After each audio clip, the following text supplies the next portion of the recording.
Pomaže Bog, braće i sestre, i dobrodošli u jednom novom YouTube videu. Moje ime je Hadži Teodora i u današnjem videu želim da pričam o crkvi Svetog Jovana Kronštanskog koja se nalazi u Hamburgu.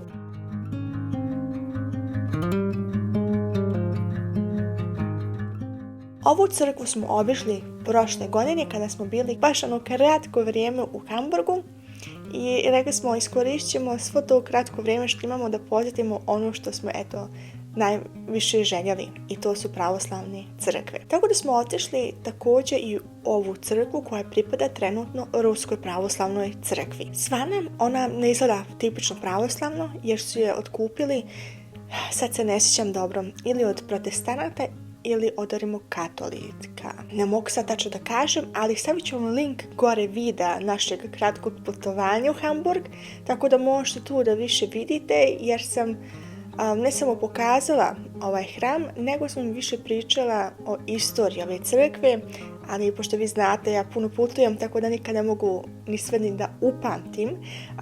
Tako da i samo volim dosta puta da i gledam te videe, da se podsjetim na neka mjesta, da se podsjetim na neke informacije. Ako imate želju, možete gore da pogledate taj video. Ono što je za mene bilo zaista fino jeste iznad crkvenih vrata je bila jedna ikona Gospodnja. I to je za me bio znak, ovo je zaista pravoslavni hram, i tako da smo ušli unutra. Prvo prolaziš kroz jedan prostor, tu gdje se prodaju i svijeće, crkveni predmeti, i onda ideš dalje u naos. To jest taj glavni crkveni dio gdje narod stoji. Imali smo prilike da i ovdje budemo na liturgiji, tako da smo ostali do kraja. Crkva je u formi kruga, bukvalno tako i izgleda. Ikonostas je zaista bio fin, sve bilo u tim svijetlim bojama i na zidovima su bile fine freske. Sa strana su bile velike ikone. Čak mislim da je to bilo s desnu stranu kada uđeš u crkvu.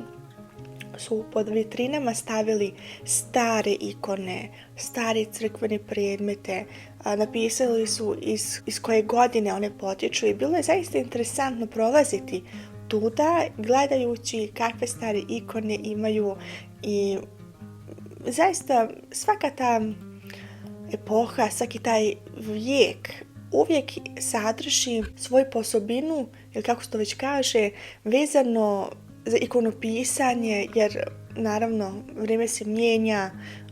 Imate ikone koje su oslikane u baroknom stilu, ikone imaju tu više tih imena za te stilove, neću da pogrešim, ali bukvalno može se vidjeti da svaka ta epoha, svaki taj vijek ima nešto svoje lijepo.